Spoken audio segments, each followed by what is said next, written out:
The Resilience Across Borders podcast is intended for education, support, and inspiration.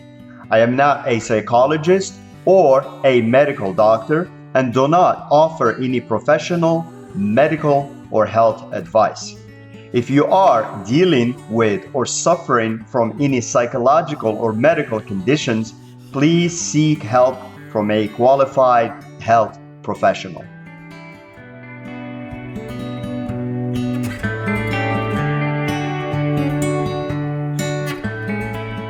Hello and welcome back to Resilience Across Borders podcast. I'm your host, Rachid, and in today's episode, we will talk about how to stop taking things personally and understanding projection, ego triggers, and thereby achieving emotional freedom. So taking things personally is one of the fastest ways to drain your energy, distort reality, and damage relationships. Yet, it's also one of the most common human tendencies.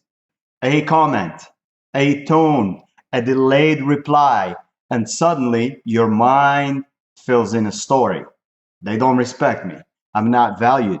Something is wrong, etc. In reality, much of what we take personally has far more to do with the other person than it does with us. So, in this podcast, we get a little bit into the psychology behind the projection and ego triggers.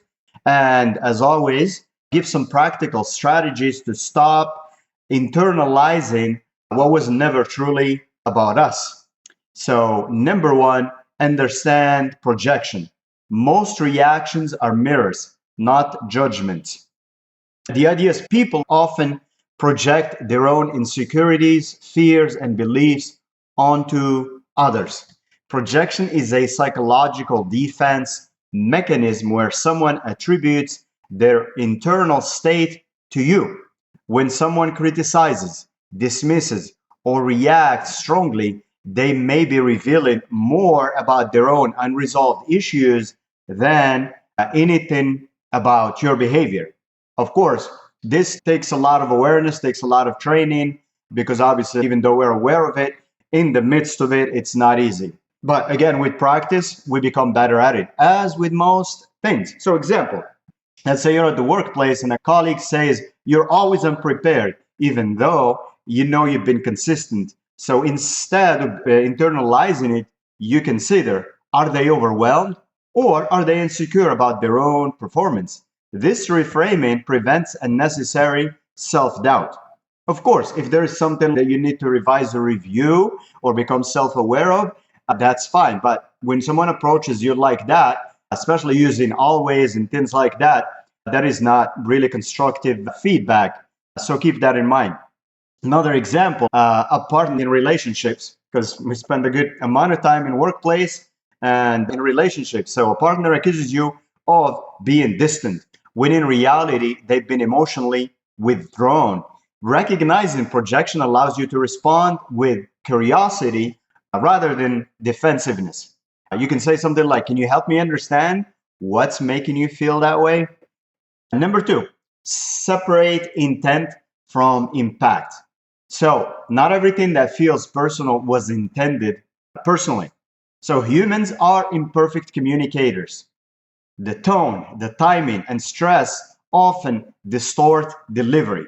What you perceive as an attack may simply be poor expression or a bad moment for that person. So no need to beat yourself up about that. So anyways, again, because examples bring it home. So, okay, you get a text. And in other words, talking about a text misinterpretation. A short reply like, okay, feels cold. Instead of assuming disapproval, you pause and consider alternate explanations.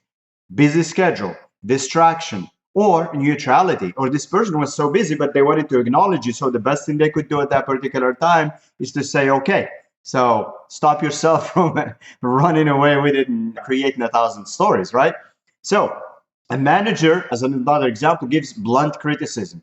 Instead of interpreting it as a personal failure, you take the useful signal, you extract what you need to extract. So in other words, you ask yourself what part of this can improve my output. You benefit without absorbing unnecessary emotional weight or baggage from that person. Third thing to keep in mind is identify ego triggers.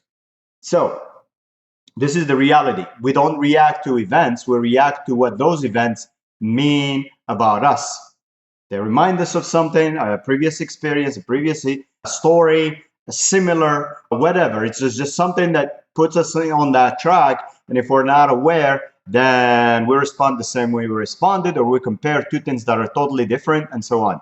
So ego triggers are sensitive areas tied to identity, and they can be tied to competence, worth, intelligence, attractiveness, status. When these are activated, your reaction intensifies, not because of the event itself, but because of what it threatens. So, give examples like a competence trigger. Who wants to have their competence called into doubt or into question? So someone questions your idea in a meeting. Instead of reacting defensively, you recognize this is touching my need to feel capable, right? That awareness creates space to respond calmly and clarify your thinking, and also gives you an opportunity to eliminate the other possible reasons why that person may say something, right? Example number 2, anything that triggers rejection. A friend doesn't invite you to an event. You could spiral out of control and start thinking all these types of scenarios, even working out in your head all the way to breaking up the friendship and so on. Instead of spiraling into I'm not valued, you pause and ask, is this about me? Or am I assigning meaning based on past experiences? Maybe they want to spare you from another group of friends. Who knows? People have different types of friends for different types of occasions too. That's a topic for another podcast, I guess. But anyways, number 4, question the story your mind creates. The mind fills in gaps with assumptions and often defaults to negative interpretations. That is just the truth. That is the reality, because it's most of the times we have a built-in negativity bias, and also our survival brain sometimes just goes overboard with that protective stuff. So you rarely react to raw reality. You react to your interpretation of it. That's how we all are. That's how we react to things. So for instance, an example is you think they ignored me on purpose. Challenge it. What evidence supports this? What evidence contradicts it? What neutral explanation can you come up with, right? Or that may be more closer to reality. Example number 2 is rewriting the narrative. Instead of they don't respect me, shift to I don't have enough information to conclude that. This reduces emotional intensity and keeps your thinking grounded. Number 5, strengthen internal validation. So the more your self-worth depends on others, the more personal everything feels. When your identity is externally anchored, every comment becomes a referendum on your value. Internal validation reduces that volatility. So for instance, do a self-check practice. Before reacting, ask, do I believe this about myself? If the answer is no, the comment loses its power. Another example is to reinforce daily reinforcement. Keep a record of your own standards and wins. When criticism arises, you evaluate it against your internal benchmark, and you will find evidence there that dispels whatever that person is trying to dump on you. So your internal benchmark, not someone else's emotional state. So create a pause between trigger and response. That's number 6. Emotional reactions are fast. Intentional responses require space. That's where the magic happens. Without a pause, you react automatically. With a pause, you choose your response. So when triggered, take one breath before responding. This interrupts the emotional loop and prevents escalation. Again, this takes practice, but it does get better with practice. Also, you can do delayed response. If something feels highly personal, don't respond immediately. Give yourself time to process, then revisit the situation with clarity rather than emotion. Number 7, shift from personalization to observation. You can experience situations without attaching them to your identity. Instead of asking, what does this say about me? Ask, what's happening here? Just as an observer, a third party, right? Instead of they disrespected me, observe or think, they spoke abruptly. This removes emotional charge and keeps the situation objective. I also think behavior versus identity. Focus on behaviors, not personal meaning. That comment was unclear is better than that comment means I'm not valued. Number 8, accept that you are not the center of most people's thoughts. Believe it or not, most people are just in their own worlds and they think about their shiitake more than anything else. So most people are primarily focused on themselves, their stress, their goals, their insecurities. What feels deeply personal to you may have been momentary or insignificant to them. So think social situations, right?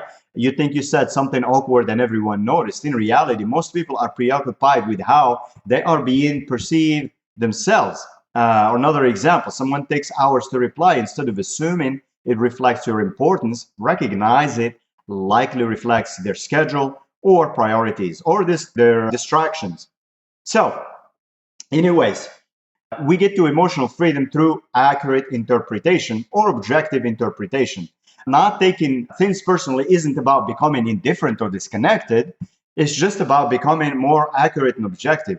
Accurate about what belongs to you and what doesn't. Accurate about what other people's projections are. Accurate about your own triggers and narratives. When you stop personalizing everything, you reclaim your energy. You respond with clarity and move through life with far less unnecessary friction.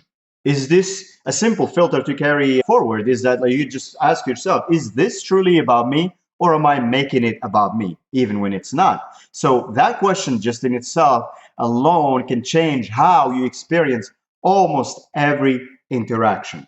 So as always, thank you for tuning into the Resilience Across Borders podcast. Follow the blog, follow the social media, review the podcast, share the podcast. If you want to go deeper, pick up a copy of the Emojim Journal. It is available on Amazon. You can find the link at the blog website, which is at resilience.com, ATRESILIENCE.com. Remember to be kind to yourself and be kind to others and stay resilient.